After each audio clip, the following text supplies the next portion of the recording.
At Thanksgiving, Mom said, "You're a burden, always have been." My brother smirked, "At least I make this family proud." So I stopped paying their bills without a word. Months later, they lost their house. Thanksgiving was always awkward in my family, but that year, it turned into something else entirely. My name's Aaron. I'm 31 now, and for most of my adult life, I've kept things quiet.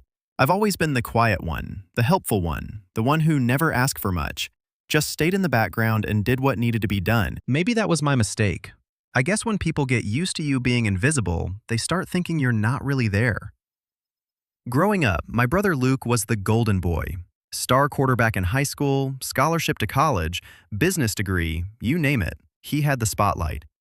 My parents, especially my mom, would light up whenever he walked into a room. "That's my boy." She'd beam as if she were announcing royalty. Meanwhile, I was just Aaron. I got decent grades, kept to myself, got a job right out of college, and slowly started building a life. Nothing flashy, just solid. But somehow, none of that ever seemed to count.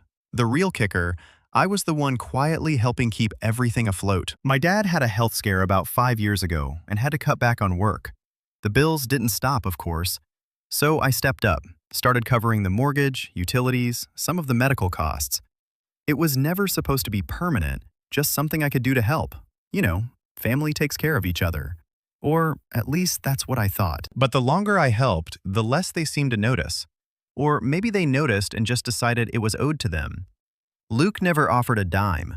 He'd show up on holidays in his newest suit, or talking about some conference he'd flown to in Dubai or Toronto. Mom fawning over his every word like he was some corporate messiah. Dad would just nod along, sipping his whiskey, never saying much. And me, I'd usually be in the kitchen, checking the oven, bringing out dishes, helping clean up. After that, Thanksgiving started like all the others. I got there early to help Mom prep, even though she barely acknowledged me when I walked in. "The potatoes need mashing," she said by way of greeting. No hug, no smile, just directions. I nodded as always and got to work.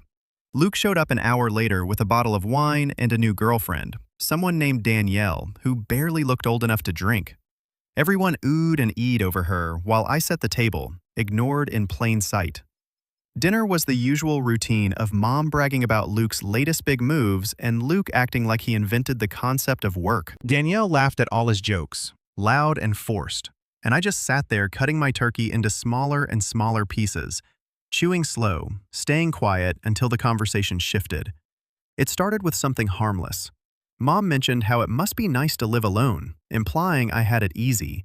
I made a small joke, said something like, "Yeah, the mortgage fairy sure helps with that," just trying to brush it off. But then she gave me this look, cold and sharp, and said, "You know, Aaron, you've always acted like you're doing us some huge favor. You're not. You're just a burden. Always have been."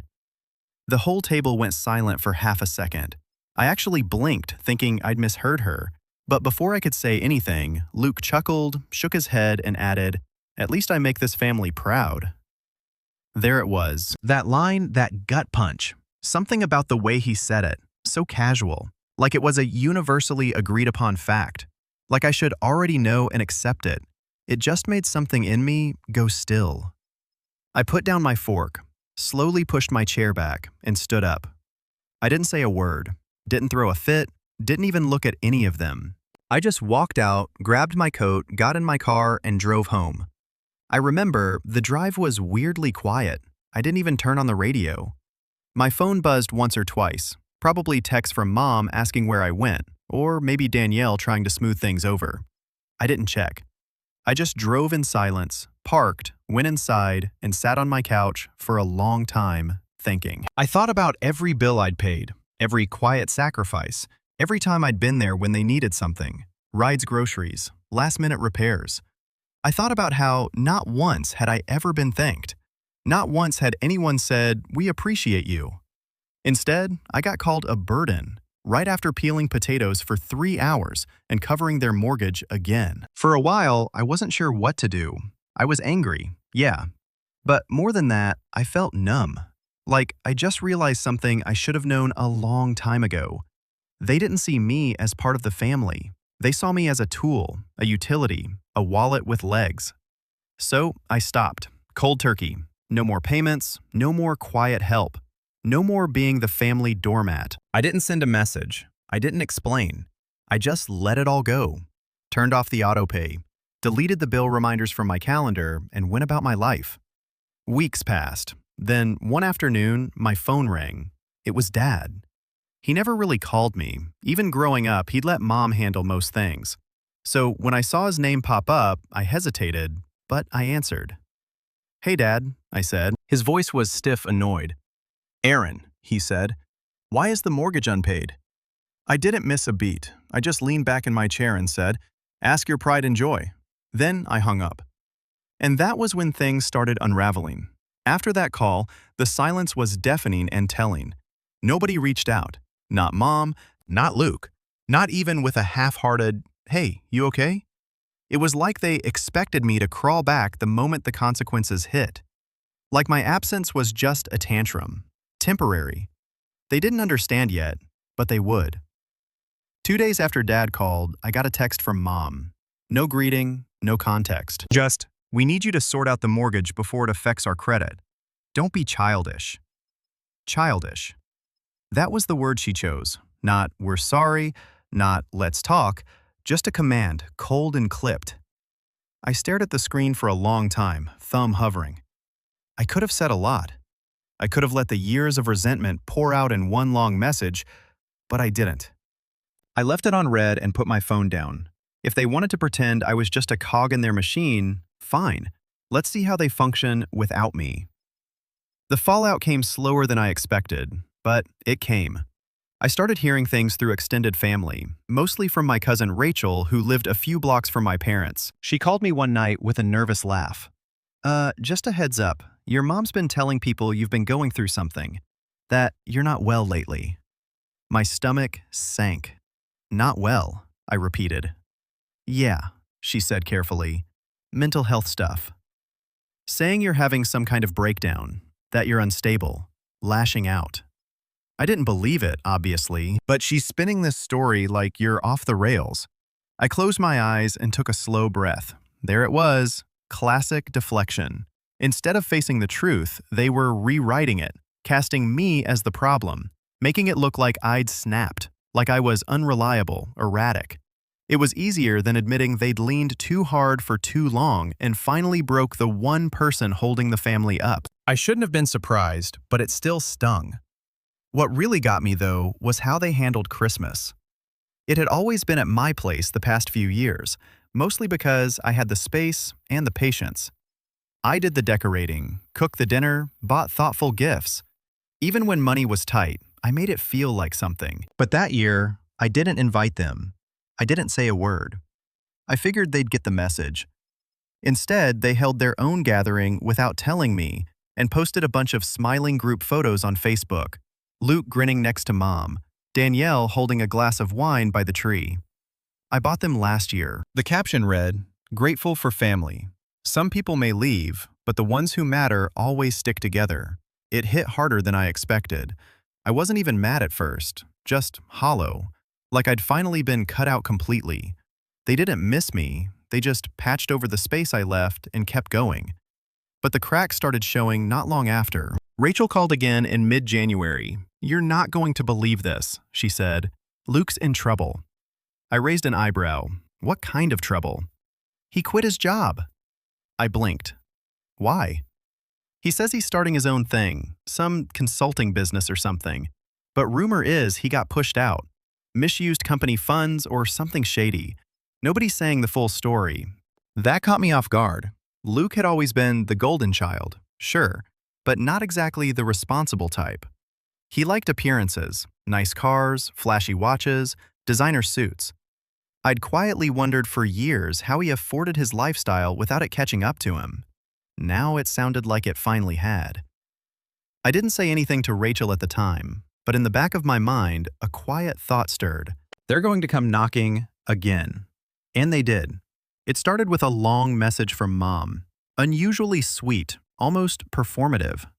"Hey honey, I know things have been tense, but family is forever. We all say things we don't mean sometimes.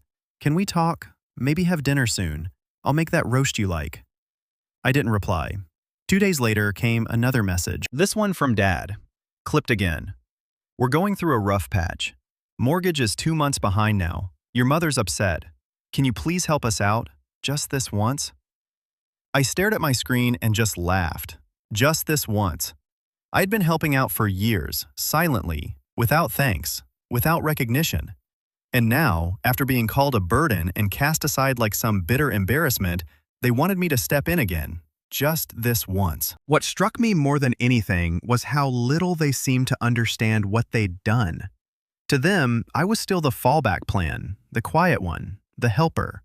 They didn't realize that the silence wasn't temporary, that I wasn't coming back. Still, they kept pushing. Luke called one night. I didn't answer, so he left a voicemail. I listened to it once, then again, just to be sure I heard what I thought I did. Hey Aaron, look, I know things got out of hand, but you've always been good with money, and I've got this business idea that could really take off. I just need a little startup capital. Thought maybe you'd want in on the ground floor, like an investment. Win-win, you know? I sat in stunned silence. It wasn't even an apology, not a real one, just a pitch. Like I was a venture capitalist, not his brother. Like he hadn't laughed in my face at Thanksgiving, while I quietly carried the weight of his parents' financial stability. Something in me shifted after that call. I'd been quiet, but it wasn't just about hurt anymore. It was about clarity. I saw them now for what they were, and more importantly, what I wasn't to them. I wasn't family, I was a resource. And the moment I stopped being useful, they rewrote the story to cast me as the problem. But now, I wasn't just done. I was done playing nice. And that's when I started making a plan. I didn't rush the plan. I'm not the dramatic type. I've never been the one to yell to throw things, to storm out and demand people see my worth. No, I preferred quiet exits, silent steps, and then letting the silence speak for itself. But when someone tries to make a villain out of you just because you finally stopped bleeding for them, it starts to dig at something deeper. You start realizing that silence alone won't do it. Not this time. The betrayal, the one that changed everything, came about a week after Luke's voicemail. I was at work, sitting at my desk, going through reports, when I got a call from an unknown number. I almost let it ring out, but something told me to pick up. Aaron Miller, the voice asked. Male, polite but firm. Speaking, this is Kevin Brooks with Lakeshore Lending. We're calling to follow up regarding your recent mortgage application. I froze. I'm sorry, what application? The man paused. I heard the rustling of paper. This is the application submitted on January 11th for a new loan on 324 Linton Avenue. That's your listed residence, yes. I leaned back slowly in my chair, the air feeling thick around me. That was my address, my house. Hold on, I said, trying to keep my voice steady. I didn't submit any application. More silence. Then Kevin asked carefully, You didn't authorize Luke Miller as a co-signer on this application? My stomach turned. No, I did not. I asked him to send over the documentation. He agreed. I hung up and sat there stunned, staring at my desk without blinking. 10 minutes later, the email hit my inbox. Attached was a scanned PDF, and when I opened it, my name and information were all over the loan documents, along with Luke's forged signature, forged income statement. He even submitted my bank information, accounts I hadn't shared with anyone in years. And most insulting of all, the intended use of funds box had been checked as capital for family business venture. I saw red. He didn't just try to use my generosity, he tried to steal from me. He tried to put my house up to fund some doomed idea. The same house I work overtime to afford. The same house they all conveniently forgot existed when they called me a burden. It was like the years of being overlooked, dismissed, and manipulated collapsed into that one moment. Like every time I let something slide, every time I swallowed my pride and did what they needed had brought me to this exact betrayal. I didn't cry, I didn't panic. I just sat there, still numb. The way you feel after a car crash when your body is fine but your brain hasn't caught up yet. Then, slowly, I opened a new browser tab. I started with an email to my lawyer, a woman named Marissa I'd used a couple years ago for something work-related. I wasn't even sure she'd take a personal case, but I laid it all out. The forged documents, the bank info, the unauthorized loan application. I sent the PDF. I attached screenshots. I included the voicemail from Luke. Within 20 minutes, she responded. I can help. First step is locking down your credit. Second step is reporting this to the authorities. Third step is deciding how loud you want to be. That last line stuck with me. How loud do I want to be? I'd spent my whole life quiet, avoiding scenes, choosing peace over confrontation. But now, they've gone too far. Luke had tried to tie me into debt without asking. My parents had painted me as unstable to cover their own neglect. And when I stopped giving, they didn't ask why. They just demanded more. No, this time, I'd be loud. I'd be undeniable. I didn't respond to anyone that weekend. I didn't answer texts, didn't pick up the phone. I spent the entire time going through old receipts, bank records, and emails. I built a timeline. Every payment I'd made for my parents, every mortgage deposit, every expense I'd covered. I labeled them, dated them, organized them into a clean folder. I wanted a paper trail so clean it could cut glass. Monday morning, I filed a police report for attempted identity theft and fraud.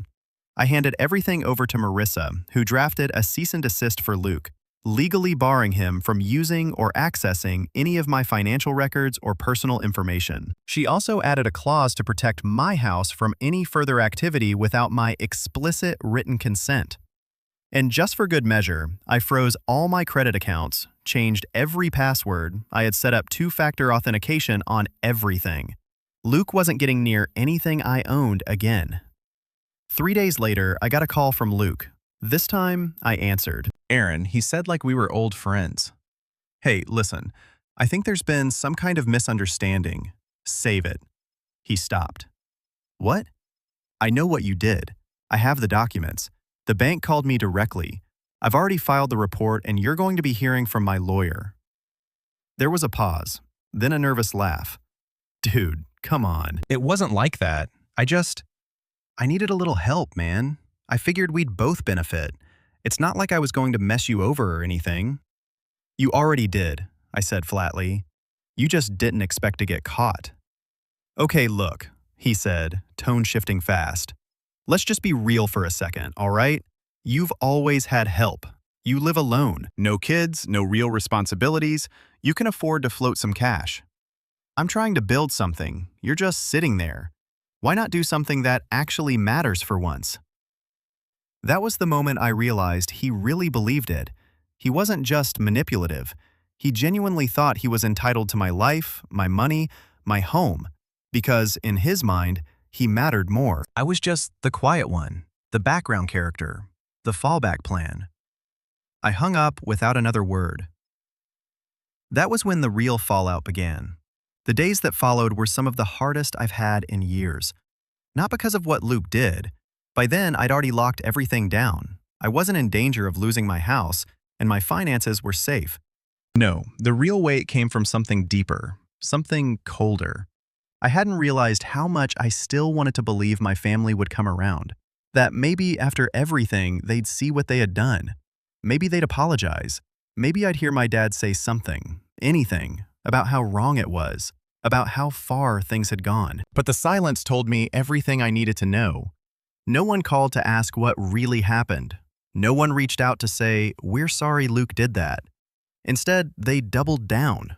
Rachel called again, her voice tight and low, like she didn't want to be overheard. "Aaron, just so you know, your mom's telling everyone you're trying to get Luke arrested. She said, you're making it all up to get back at the family." I didn't even respond. I just stood there in my living room, holding my phone, staring out the window. It was a gray, overcast day, one of those afternoons where the world feels like it's holding its breath. But inside, something had deflated in me, completely. They weren't just excusing Luke. They were painting me as the villain again because it was easier than admitting they'd failed me. Easier than admitting they'd been leaning on me like a crutch for years, then kicked me when I stopped walking for them. I started skipping meals, not on purpose. I'd just lose track of time, then realize it was 10 p.m. and I hadn't eaten all day. My sleep got patchy. Some nights I'd lie awake, staring at the ceiling, going over every Thanksgiving, every birthday, Every time I'd smiled through a hurt just to keep the peace. The thing that broke me wasn't even a dramatic moment. It was a Wednesday morning. I opened the fridge, saw a half-empty carton of eggs and stale bread, and realized I didn't have the energy to make anything. So I just sat on the kitchen floor, back against the cabinet, and stared at nothing for almost an hour. That was my low point. My quiet, rock bottom, not crying, not yelling, just empty. I didn't want revenge in that moment. I didn't even want closure. I just wanted to not care anymore. I wanted to erase the need for their approval, to finally accept that it was never coming, that nothing I did would ever be enough for them, because they never actually wanted me to succeed. They just wanted me to stay in place. Useful, invisible, silent. The next day, I did something I hadn't done in a long time. I packed a bag, got in my car, and drove out to the lake. There's a cabin out there, small, tucked between tall pines with a crooked little dock that cacks when you walk on it. It used to belong to my grandfather. He left it to me when he passed, probably because I was the only one who ever visited him. I hadn't been out there in almost 2 years. No cell service, no noise. Just wind and water and the sound of birds cutting across the trees.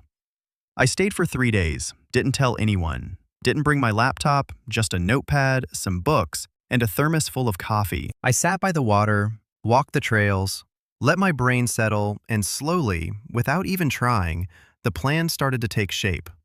Not one of revenge, but of release. I'd been holding on to this idea of family for so long. Like, if I just prove myself enough, they'd see me, love me, be proud. But that version of family didn't exist, at least not with them. And so I started thinking about how to walk away not out of spite, but out of necessity. When I got back home, I began making changes. First, I took my name off everything connected to my parents. No more emergency contacts, no shared financial accounts, nothing that could tie me to them.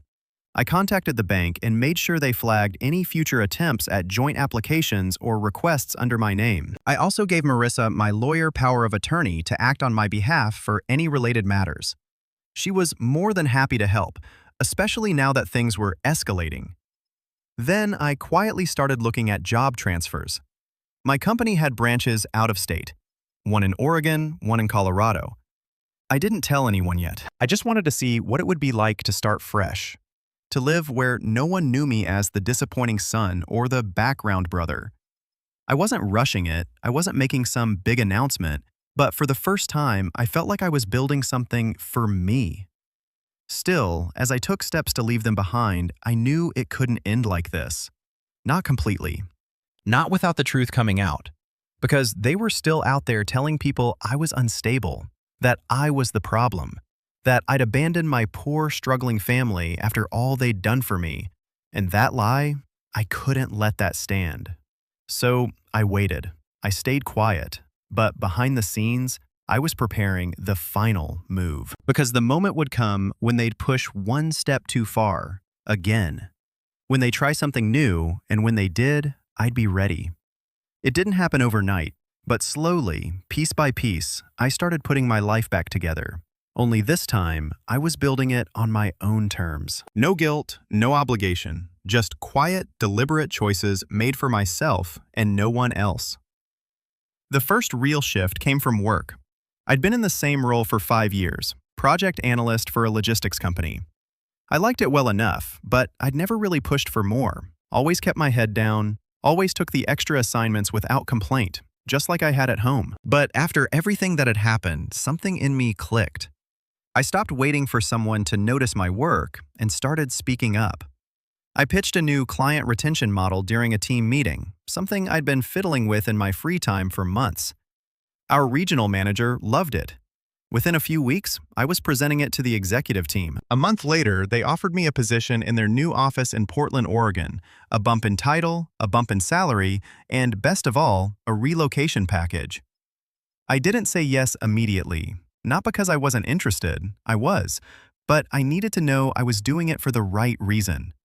I spent a weekend walking through my apartment, touching every drawer, every photo frame, every quiet reminder of who I used to be. The son who paid and stayed waiting for some ounce of appreciation that never came. And by Sunday night, I opened my laptop, drafted the acceptance email, and hit send. Just like that, I had a fresh start. I sold my house within 3 weeks. It went for above asking price. The market was hot, and I'd taken care of the place better than most. I didn't tell my parents I was moving. Not that it mattered. The only time I'd heard from them since the fraud incident was a vague, passive-aggressive voicemail from Mom. "Hope you're happy now. Your father's blood pressure's been through the roof. We'll just have to figure things out without you." I deleted it without responding. The move itself felt surreal, like I was shedding skin. The drive up the coast was long, but oddly peaceful. 700 miles of fresh air and distance between me and everything that used to drag me down. The Portland office was modern, bright, and full of people who didn't know a thing about my past. I wasn't the quiet one here. I was the guy with the retention model that saved the company $1.2 million in Q2. People asked for my opinion. My manager looped me in on highlight meetings. I started mentoring new hires. For the first time in my adult life, I felt seen. And with that visibility came leverage. I started a side hustle, something I'd been thinking about for a while. I built a website that helped small businesses automate their delivery logistics using simplified tools I developed over the years. I didn't expect much from it, but within 6 months I had a dozen clients and more than enough extra income to feel the weight of financial fear lift entirely off my shoulders. I joined a hiking group, started seeing a therapist, took a pottery class of all things. I wasn't trying to find myself. I was just finally giving myself permission to be something beyond what my family told me I was. And with each step, my confidence grew, but so did my clarity. The more distance I gained, the more obvious the pattern became. My parents weren't just toxic. They were dependent on controlling the narrative. As long as I was quiet, they could paint themselves as the loving, self-sacrificing parents who were being mistreated by their ungrateful son. Luke was the success story. I was the failure who got weird and distant. But what they didn't know, what they couldn't possibly predict, was that I'd been documenting everything. Emails, voicemails, bank statements, text messages, all neatly organized in a cloud folder. And with my lawyer's help, I'd filed a civil complaint for attempted fraud and identity theft. It was slow-moving, legal stuff always is, but it was real, and eventually Luke would be served.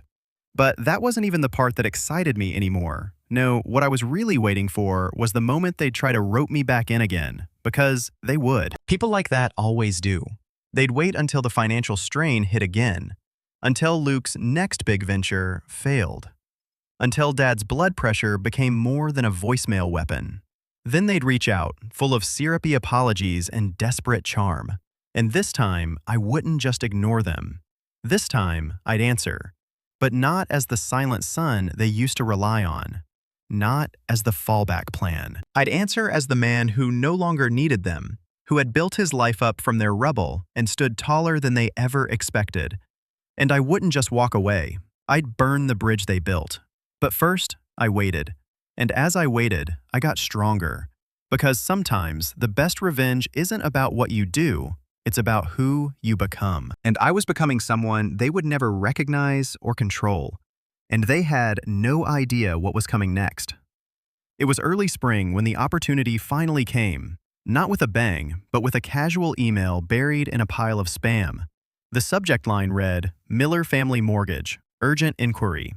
At first, I thought it was junk. I almost deleted it. But then I saw the sender, an assistant manager from a small regional bank back home. That got my attention. I opened it, read it twice, then sat back in my chair, quietly stunned. The message was short. It said there had been a delinquency reported on a property I had previously been associated with, and they were reaching out because my name had been listed as a prior financial contributor on the account. The address was familiar, my parents' house. The same one I'd paid the mortgage on for years. The same one I'd stopped paying after Thanksgiving. I called the bank directly. The woman who answered polite but clearly overworked confirmed what I suspected. The house was in pre-foreclosure. Payments hadn't been made in over 4 months. The balance had ballooned with late fees. She asked if I had any intention of assisting in bringing the loan current. I smiled and said, "No, but I might be able to help in another way." Because that email, that wasn't just a warning. It was a window. A small crack in the wall they tried to build without me. And behind it, I could see everything starting to crumble. I reached out to Marissa the same day. She pulled the public records and confirmed the foreclosure notice had been filed. Even better, the bank had sent multiple notifications, which meant the clock was ticking. The property would be listed for auction within 60 days. And that's when it clicked. They were going to lose the house. The house they always said would be passed down to Luke someday. The house Mom had once called our legacy. The house I kept afloat for years while they treated me like a live-in ATM with no emotional value. And now it was about to be taken. Unless someone stepped in, unless someone bought it. That's when the idea began to grow. It started as a flicker, a petty thought, a quiet what if. But the more I thought about it, the more I realized it wasn't about revenge anymore. Not entirely. It was about closure, about taking back something they'd always dangled over me like a prize I'd never earned. And this time, I wouldn't just earn it, I'd own it. I had the means. Between my new salary and the steady income from my side business, I was in the strongest financial position I'd ever been in. I reached out to a realtor friend in Portland, explained the situation, and asked if she could help me quietly monitor the foreclosure process. She was curious, maybe a little concerned, but agreed. Then I dug deeper. Rachel, bless her soul, still kept in touch. She didn't know the full extent of everything. I didn't want to drag her into it, but she knew just enough to keep me updated. One night she called and told me something that made the entire picture snap into focus. So Luke's back living with your parents. She said his startup's gone. Danielle left. Apparently, he was borrowing money from everyone. Friends, old, coworkers, even Mom and Dad. They're broke, Aaron. I leaned back in my chair, nodding slowly. Are they selling anything? Not yet, but your mom was at church last weekend whispering about needing a miracle, whatever that means. I thanked her, hung up, and sat in the quiet for a long time. It was time. I contacted a local investment group that specialized in acquiring distressed properties. I didn't use my name, just a shell LLC I'd set up months ago for tax purposes. Marissa helped with the paperwork. The plan was simple. When the house went to auction, my group would bid discreetly, quietly, and when the dust settled, I'd be the owner. But that wasn't all. As I moved the pieces into place, another document surfaced, one I'd almost forgotten about. A notarized statement I'd had drafted years ago when I first started helping with the mortgage. It laid out my financial contributions, signed by my parents, acknowledging that I had covered over $90,000 in payments and repairs as a gesture of goodwill and support. Marissa reviewed it and smiled. If they ever contest your purchase or try to claim the property was unjustly taken, this will bury them. It wasn't just a receipt, it was protection, leverage, proof that I wasn't some estranged son trying to steal the family home. I was the one who'd saved it until they turned on me. Now I was simply reclaiming what they'd thrown away. I took the final step. I arranged to fly back home the week before the auction. Not to stir drama, just to be there to watch to see with my own eyes the moment they realized their golden son wouldn't be the one rescuing them. Because I was done being quiet this time. I wasn't just walking away. I was walking back in, but on my terms, and they weren't going to see it coming. The flight home felt surreal. It had been nearly a year since I left, since I'd packed up my life and driven 700 meters north, swearing I'd never looked back. Now, here I was, sitting by the window of a half-empty plane, watching the city I'd outgrown creep back into view. But I wasn't the same man they remembered, and I wasn't coming back to make peace. The auction was scheduled for 10 a.m. on a Thursday morning. Small courthouse event, nothing flashy, just rows of stiff chairs, a wooden podium, and a bank-appointed auctioneer going through a list of properties like he was reading off overdue library books. I showed up early, dressed clean, dark jeans, pressed shirt, blazer, unassuming but sharp. I sat in the back, quiet, unnoticed. The bidding started slow. I waited. When the house came up, 4131 Willow Bend Lane, 3-bed, 2-bath, the same one I'd covered for years, the auctioneer barely raised his voice. Starting at $242,000. Do I hear 242? One bidder raised his hand, a woman I didn't recognize. probably a flipper. Do I hear 245? My agent, the one I sent in under the LLC, raised her paddle, come confident. 245. Thank you. Do I hear 250? Another bidder joined. Then it became a mild back and forth. A few nods, a few counters, no drama, until 260 hit. That's when the other bidders backed down. The room got quiet again. 260 going once, twice, sold. The gavel came down. Just like that, it was mine. My house. Or at least the house I paid for. The house they pretended was never mine. The house they said would belong to Luke because he'd have a family someday. That house now belonged to my LLC, and they didn't have a clue. I didn't show up at the house that day. I wasn't looking for a confrontation. Not yet. I wanted the paperwork processed first. Deed transferred, locks changed, all of it, buttoned up and clean. That took about 9 days. 9 days where I stayed in a quiet hotel just outside town, walking by the lake, sipping black coffee in the mornings, sleeping like I hadn't in years. 9 days while the storm quietly brewed in their lives. Rachel texted me on day 7. Luke's freaking out. Got some notice taped to the front door. Your mom ripped it off, but she's been crying ever since. They don't know what's happening. They thought they had more time. I didn't reply. On day 10, the sheriff delivered the final notice to vacate. And that night, I went to the house not to gloat, not yet, just to look. I parked across the street, engine off, headlights dimmed. It was dark outside, late enough that the neighborhood was quiet. The porch light was still on. Through the front window, I could see my mother sitting at the kitchen table, shoulders hunched, hand wrapped around a mug like it could anchor her. Luke stood behind her, pacing. My dad sat stiff and silent, looking older than I remembered.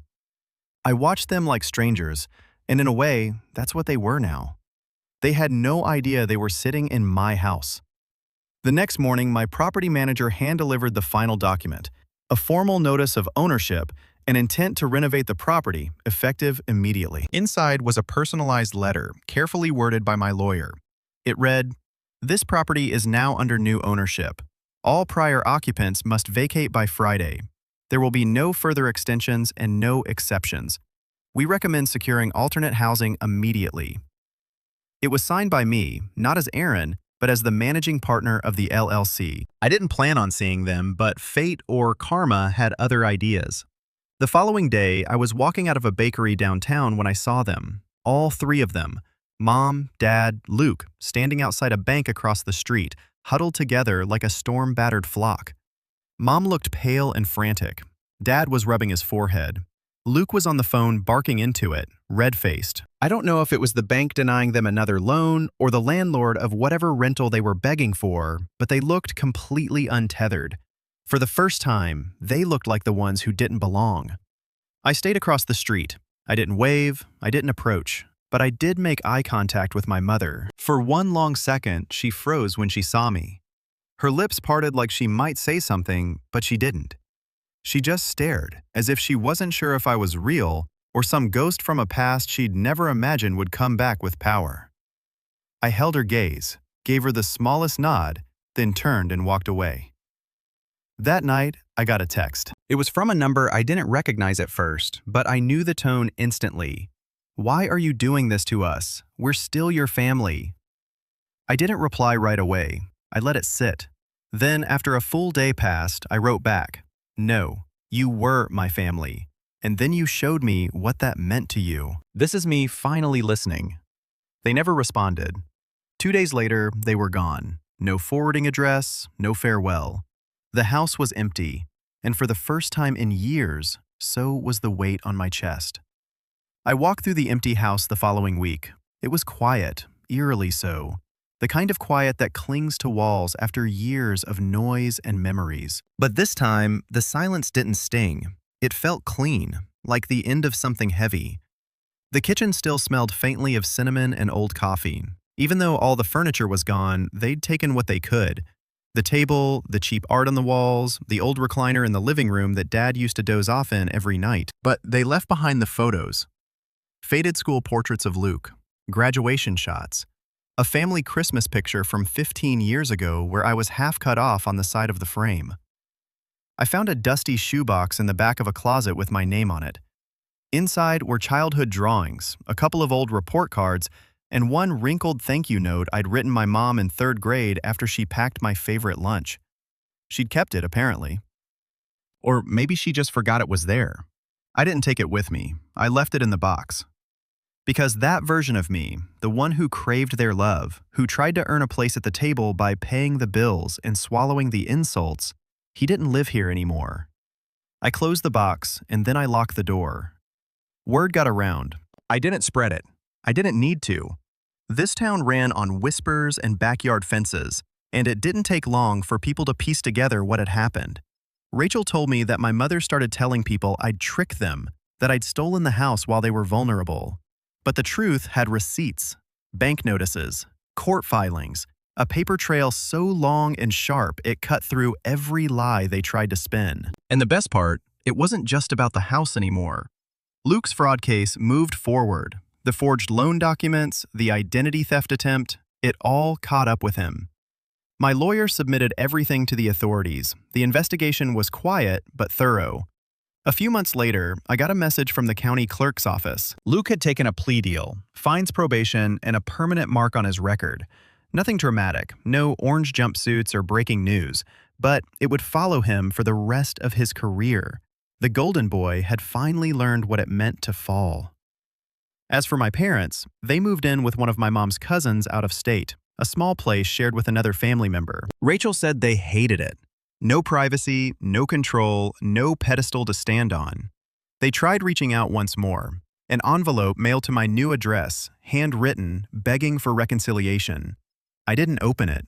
I dropped it in the shredder without reading a word, because forgiveness isn't owed. It's earned, and they never tried to earn it, not once.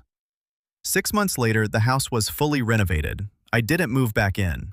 I turned it into a transitional home, a place for young adults aging out of foster care who needed a safe start. I partnered with a local nonprofit, set up a trust in my grandfather's name, and quietly began funding it from the income of my growing business. That house had once been a symbol of control, of shame, of who they believed deserved what. Now it was a second chance for someone who never got one. I visited once late in the evening after the new residents had moved in. The porch light was on, laughter drifted out through the windows. Warm, alive, real. I stood on the curb and took a deep breath. Then I smiled. Because the house no longer carried their legacy, it carried mine. And I built it with everything they tried to take from.